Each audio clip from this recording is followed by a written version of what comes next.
Bonjour, dans cette vidéo, nous allons voir comment construire un arbre de parenté. Les arbres de parenté sont utilisés pour classer les êtres vivants afin de déterminer les liens de parenté qui existent entre eux. Tout comme pour les groupes emboîtés, on va d'abord utiliser un tableau d'attributs dans lequel nous placerons nos espèces et les attributs qui vont nous servir à les classer. On va d'abord commencer par placer l'attribut qui est partagé par le plus grand nombre d'êtres vivants. Ici, il s'agit de la bouche, puisque ces 4 animaux possèdent tous une bouche. On va donc tracer sur notre feuille une première branche, sur laquelle on va indiquer à la base l'apparition de l'attribut bouche. Ce rond noir va donc matérialiser l'apparition de cet attribut au cours des temps géologiques. Cet arbre se lira donc de bas en haut. Plus on va être haut sur notre feuille, plus l'époque sera récente. Par conséquent, tout en haut de ma flèche rouge, on est en 2018. Je vais ensuite placer mon deuxième attribut qui est le plus partagé, squelette interne, partagé ici par 3 animaux.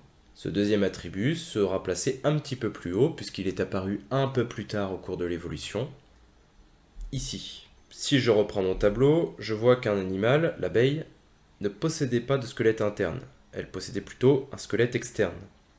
Je vais donc la placer sur une autre branche qui sera située au-dessus de l'attribut bouche. Par conséquent, les animaux qui seront sur cette branche posséderont également une bouche, mais en dessous de l'attribut squelette interne, ce qui veut donc dire que tous les animaux qui vont être sur cette branche de gauche ne posséderont pas de squelette interne.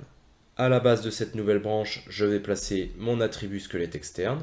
Tous les animaux qui seront au-dessus de ce rond noir posséderont donc un squelette externe. Si je reviens à mon tableau, l'attribut qui est ensuite partagé par le plus d'êtres vivants, c'est les poils. Je vais donc placer sur ma branche un nouveau point, situé au-dessus de la bouche et du squelette interne, puisque les animaux qui possèdent des poils possèdent également un squelette interne et une bouche. Et ce point matérialisera l'apparition de l'attribut poil au cours des temps géologiques. Dernier attribut à placer, les plumes. Les animaux qui possèdent des plumes ne possèdent pas de poils. En revanche, ils possèdent un squelette interne et une bouche.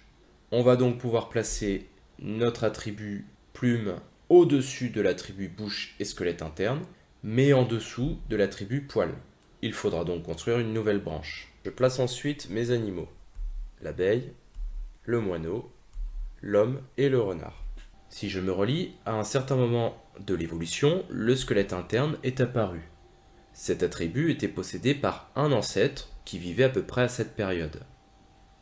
Cet ancêtre est l'ancêtre du moineau, de l'homme et du renard. Je peux donc représenter cet ancêtre sous la forme d'un carré.